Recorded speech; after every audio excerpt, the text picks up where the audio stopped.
आज हम डिस्कस करेंगे इम्पॉर्टेंट करंट अफेयर्स ऑफ 14 जुलाई 2020 जो गवर्नमेंट एग्ज़ाम के लिए काफ़ी इम्पॉर्टेंट है। आपने अभी तक अगर जी टीवी एजुकेशन एंड एग्ज़ाम का चैनल सब्सक्राइब नहीं किया है तो प्लीज़ सब्सक्राइब कर लीजिए, क्योंकि हम हर रोज़ इम्पॉर्टेंट करंट अफेयर्स आपके सामने लाते रहेंगे। डेली अपडेट्स के लिए आप हमारा टेलीग्राम ग्रुप भी ज्वाइन कर सकते हैं, जिसका लिंक हमने डिस्क्रिप्शन में नीचे दिया है। तो चलिए अब शुरू करते हैं। भारत चीन कल शीर्ष कोर कमांडर स्तरीय वार्ता आयोजित करेगा। भारत और चीन 14 जुलाई 2020 को पूर्वी लद्दाख के चुशुल में एक कोर कमांडर स्तरीय वार्ता करेंगे। वार्ता मुख्य रूप से वास्तविक नियंत्रण रेखा के साथ साथ विघटन के दूसरे चरण पर केंद्रित होगी। विदेश मंत्रालय ने पहले कहा था कि भारत और चीन के राजनयिक और सैन्य अधिकारियों ने LAC पर सैनिकों के विघटन को सुनिश्चित करने के उद्देश्य से अपनी डी-एस्केलेशन बैठकों को जारी रखेंगे।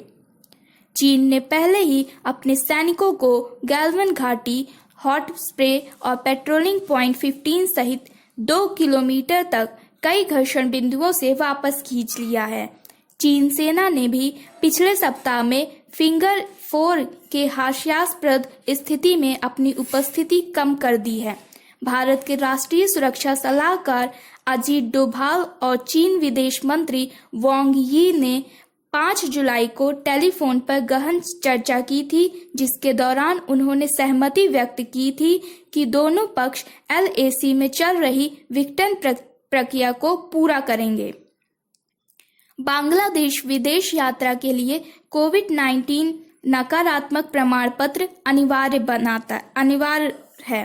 बांग्लादेश ने अपने विदेश यात्रा करने वाले नागरिकों के लिए कोविड-19 नकारात्मक प्रमाण पत्र अनिवार्य कर दिया है। 12 जुलाई 2020 को विदेश मंत्रालय ने घोषणा की कि वे विदेश मंत्री डॉक्टर AK अब्दुल मोमन की अध्यक्षता में एक अंतर मंत्रालय बैठक के दौरान यह निर्णय लिया गया।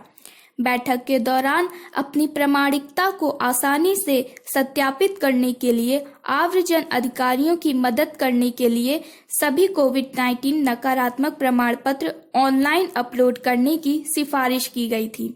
यह भी निर्णय लिया गया कि रोजगार के उद्देश्यों के लिए विदेश यात्रा करने वाले प्रवासियों के कोरोना परीक्षण की सुविधा के लिए समर्पित कोरोना परीक्षण केंद्र स्थापित किया जाएगा।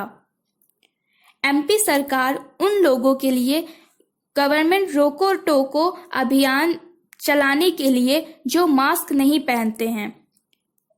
मध्य प्रदेश सरकार ने मास्क नहीं पहनने वालों के लिए रोको टोको अभियान चलाने का फैसला किया है। अभियान के तहत जिला कलेक्टर स्वैच्छिक संगठनों का चयन करेंगे जो उन लोगों को मास्क प्रदान करेंगे जो सार्वजनिक स्थानों पर मास्क नहीं पहनते हैं और उनसे प्रति मास्क 20 रुपए लेते हैं।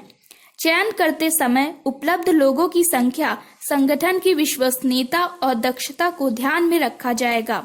कलेक्टर इन संगठनों को मास्क के वितरण के लिए उपयुक्त स्थान उपलब्ध कराएंगे। चयनित संगठनों को क्रेडिट पर जीवन शक्ति योजना के तहत बनाए गए 100 मुखौटे प्रदान किए जाएंगे। जीवन विज्ञान संस्थान कोरोना वायरस की स्थिर संस्कृतियों की स्थापना करता है। ओडिशा में institute of life sciences ILS ने वैरो कोशिकाओं का उपयोग करके रोगी के नमूने से कोरोना वायरस की इन विट्रो संस्कृतियों को सफलतापूर्वक स्थापित किया है। यह कोविड-19 के लिए दवा निर्माण को विकसित करने की दिशा में एक प्रमुख विकास है। संस्थान ने ILS द्वारा अलग अलग वायरस भार के साथ देश भर के विभिन्न स्थानों से उत्पन्न स्वाब नमूनों से 17 वायरस संस्कृतियों की स्थापना की है। वेरोसेल कल्चर तकनीक का उपयोग दुनिया भर में निष्क्रिय सेल आधारित टीकों को विकसित करने के लिए किया जाता है। यह संभावित दवा लक्ष्यों योगों के साथ टीकों के विकास में परीक्षण और जांच में मदद कर सकता है। संवर्धित SARS-CoV-2 का उपयोग एंटीबॉडी या एंटीडोट विकसित करने के लिए भी किया जा सकता है। गूगल डिजिटल अर्थव्यवस्था को बढ़ावा देने के लिए भारत में 10 बिलियन अमेरिकी डॉलर का निवेश करेगा। गूगल के सीईओ सुंदर पिचाई ने 13 जुलाई को रुपए के निवेश की घोषणा की।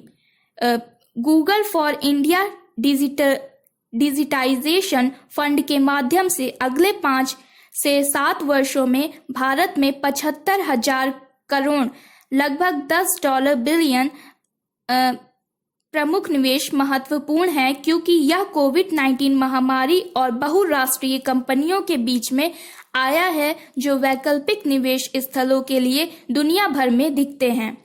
प्रधानमंत्री नरेंद्र मोदी ने इससे पहले 13 जुलाई को गूगल के सीईओ के साथ भी बातचीत की थी और कोरोना वायरस समय में डेटा सुरक्षा, नई कार्य संस्कृति और साइबर सुरक्षा जैसे विषयों पर चर्चा भी की थी। गूगल द्वारा निवेश पर सुंदर पिचाई बोले। सुंदर पिचाई ने भारत डिजिटलीकरण कोष के लिए गूगल की घोषणा की और बताया कि कंपनी रुपए का निवेश करेगी। अगले 5 से 7 वर्षों में भारत में 75,000 करोड़ रुपए या लगभग $10 बिलियन। उन्होंने कहा कि निवेश इकोसिस्टम निवेश में भागीदारी, इक्विटी निवेश और परिचालन बुनियादी ढांचे के मिश्रण के माध्यम से किया जाएगा। भारत में तकनीकी विकास के बारे में बात करते हुए उन्होंने कहा कि जब वह युवा थे तो प्रौद्योगिकी के हर टुकड़े को सीखने और बढ़ने के लिए नए अवसर मिले और उन्हें हमेशा कहीं और से आने के लिए इंतजार करना पड़ा। लेकिन आज भारत के लोगों को तकनीक के आने का इंतजार नहीं करना है। पहले भारत में नई पीढ़ी के प्रौद्योगिकियां हो रही हैं।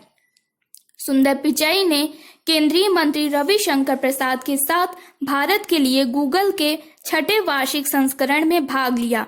उन्होंने कहा कि निवेश भारत के भविष्य और इसकी डिजिटल अर्थव्यवस्था में हमारे विश्वास का प्रतिबिंब है। गूगल निवेश भारत के डिजिटलीकरण के लिए महत्वपूर्ण 4 क्षेत्रों पर ध्यान केंद्रित करेगा। पहला, प्रत्येक भारतीय को अपनी भाषा में सस्ती पहुंच और जानकारी उपलब्ध कराना, नई सेवाओं और उत्पादों का निर्माण करना जो भारत की अनूठी जरूरतों के लिए गहराई से प्रासंगिक है, डिजिटल रूपांतरण पर व्यवसायों को सशक्त करना। भारतीय सेना ने अमेरिका से 72,000 असॉल्ट राइफल के दूसरे बैच का ऑर्डर देने की योजना बनाई। भारतीय सेना ने संयुक्त राज्य अमेरिका से 72,000 सिग 716 असॉल्ट राइफल के लिए एक और आदेश देने का फैसला किया है। यह अमेरिका से मंगाई जा रही राइफल्स का दूसरा बैच होगा, क्योंकि 72,000 राइफलों वाले पहले लॉट को पहले ही सेना में पहुंचाया जा चुका है। अमेरिकी असॉल्ट राइफल्स के पहले बैच का इस्तेमाल उत्तरी कमान और अन्य ऑपरेशनल इलाकों में सैनिकों द्वारा किया जाएगा। रक्षा सूत्रों के अनुसार भारत ने चीन के साथ चल रहे सीमा विवाद के बीच सशस्त्र बलों को केंद्र द्वारा दी गई आपातकालीन वित्तीय समस्याओं के तहत सेना ने ऐसी 72,000 और राइफलों का आदेश देने का फैसला किया। भारत सरकार ने फास्ट ट्रैक प्रोक्योरमेंट प्रोग्राम के तहत असॉल्ट राइफलों का अधिग्रहण किया है।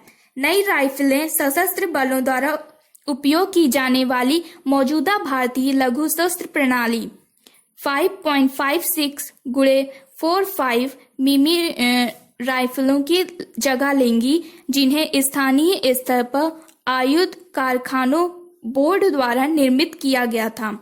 1.5 लाख आयातित असॉल्ट राइफलें आतंकवाद रोधी अभियानों और नियंत्रण रेखा LOC के साथ सीमावर्ती कर्तव्यों में शामिल सैनिकों को सौंपने की उम्मीद है।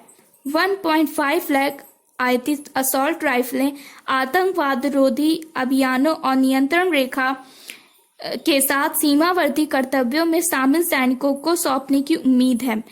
शेष सेनाओं को एक AK-203 राइफलें प्रदान की जाएंगी, जो भारत और रूस द्वारा संयुक्त रूप से अमेठी आयुध कारखाने में निर्मित की जाती हैं। हालांकि दोनों के सामने कई प्रतिक्रियात्मक मुद्दों के कारण उत्पादन का काम शुरू होना बाकी है। चीन के साथ तनावपूर्ण सीमा गतिरोध के बीच नवीनतम हथियारों और हथियारों को खरीदने के लिए केंद्र सरकार ने 3 सशस्त्र सेवाओं को 500 करोड़ रुपए प्रति खरीद की राशि दी थी। केंद्रीय रक्षा मंत्रालय ने हाल ही में इजरायल से 1600 लाइट मशीन गन का ऑर्डर दिया था।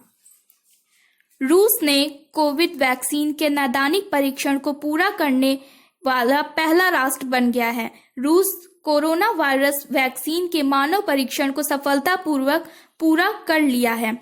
इसके साथ रूस कोविड वैक्सीन के परीक्षणों को पूरा करने वाला पहला देश बन गया। ट्रायल में हिस्सा लेने वाले स्वयंसेवकों को जल्द ही छुट्टी दे दी जाएगी। परीक्षणों का उद्देश्य मानव स्वास्थ्य के लिए टीका की सुरक्षा को दर्शाना था। भारत ब्रिटेन के लिए FDI का दूसरा सबसे बड़ा स्रोत बन गया। भारत ने यूनाइटेड किंगडम में कुल 120 परियोजनाओं में निवेश किया है और ब्रिटेन में 5,429 नई नौकरियों का निर्माण किया है।